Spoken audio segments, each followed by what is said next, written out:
வணக்கம், இது நிலா கிச்சன். இன்றைக்கி நாம் ஒரு இன்ட்ரெஸ்டிங்கான ரெசிபி தான் பார்க்க போகிறோம். மசால் வடை, ஆல் டைம் ஃபேவரேட். இப்போ இது எப்படி பண்ணலாம் அப்படின்னு சொல்லிட்டு பார்க்கலாம். அதுக்கு முன்னாடி எல்லாருமே நம்மளோட சேனலை சப்ஸ்கிரைப் பண்ணிவிடுங்க, லைக் பண்ணுங்கள், ஷேர் பண்ணுங்கள், கமெண்ட் பண்ணுங்கள். வாங்க இப்போ வீடியோக்குள்ளே போகலாம். ரொம்ப சிம்பிளான ஒரு வடை. இப்போ 200 கிராம் கடலைப்பருப்பை 2 மணி நேரம் நல்லா ஊற வச்சுருங்க. ஊற வச்சு தண்ணியை வடிகட்டி எடுத்துடுங்க. ஒரு 4லேருந்து 5 வரமிளகா போட்டுடுங்க. ஒரு முழு பூண்டு போட்டுடுங்க. கொஞ்சமாக கருவேப்பிலை, சோம்பு 1 டீஸ்பூன். இதோட கொஞ்சமாக உப்பும் பெருங்காயமும் இந்த மசாலா வடைக்கு தேவை. பருப்பு ஃபஸ்ட்டு இருக்கட்டும்.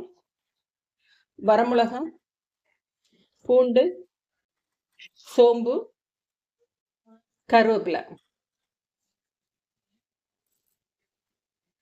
இதை கோர்ஸாக அரைச்சி எடுத்துக்கலாம். இந்த அளவுக்கு பல்ஸ் மோடில் அரைச்சி எடுத்துடுங்க. இப்போ இதில் கடலைப்பருப்பையும் சேர்த்துடலாம்.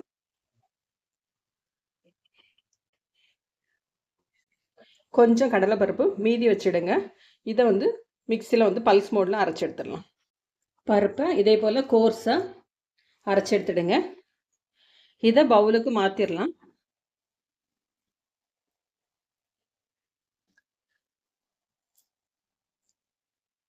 இதோட 2 பச்சை மிளகாய், 1 கை சின்ன வெங்காயம். சின்ன வெங்காயம் போடுங்க, பெரிய வெங்காயம் வேண்டாம். கொஞ்சம் பருப்பை நம்ம தனியாக எடுத்து வச்சுருந்தோம்ல, அதுவும் சேர்த்துடலாம். இப்போ மிக்சியில் அரைக்கிற நல்லா சேர்ந்து அரைப்பட்டுரும். அதனால தான் கொஞ்சம் தனியாக எடுத்து வச்சுருது. அப்போ தான் வடை கிறிஸ்பாக இருக்கும். இல்லைன்னா ஒன்று போல் மாவாட்டம் ஆயிரும் எல்லாமே. இப்போ இதுக்கு தேவையான அளவுக்கு உப்பு சேர்த்துடலாம். பெருங்காய பொடி எல்லாம் நல்லா மிக்ஸ் பண்ணிவிடுங்க. இது போல் எல்லாமே நல்லா மிக்ஸ் பண்ணி வச்சுருங்க. இப்போ வடையை போட்டு எடுத்துடலாம்.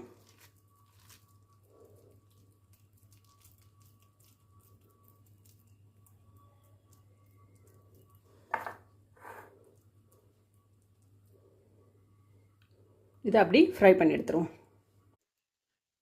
எண்ணெய் சூடானோன்னு எல்லா வடையும் போட்டு எடுத்துடலாம்.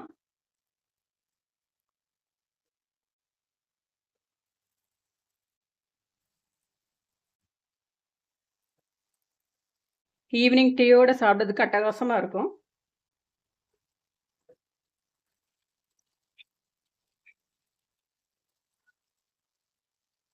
ரசம் நிறைய வச்சிங்கன்னா இந்த வடையால் ஊற வச்சுருங்க. ஒரு 4லேருந்து 5 மணி நேரம் நல்லா ஊறினோன்னா நல்லா அந்த வடை அந்த ரசத்தவளையும் அப்சர்வ் பண்ணி நல்லா ஊறி போய் இருக்கும். இதை இட்லி, தோசை இதுக்கு தொட்டுக்கிறதுக்கு சாப்பிட்டு பாருங்க, அட்டகாசமாக இருக்கும்.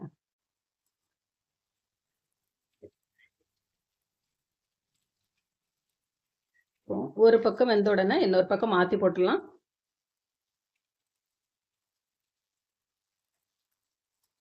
ரெண்டு பக்கமும் நல்ல கலர் வந்ததுக்கு அப்புறமா எடுங்க.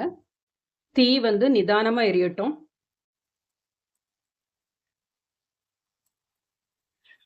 இது போல் நல்ல கலர் வந்ததுக்கு அப்புறமா எடுங்க. இப்போ நான் 2 பக்கமுமே நல்லா வெந்துச்சு. இப்போ நம்ம எண்ணெயை வடிய வச்சு வடை எடுத்துடலாம். இது போல் எல்லாமே சுட்டுருங்க. நம்மளோட மசால் வடை தயாராகிடுச்சு.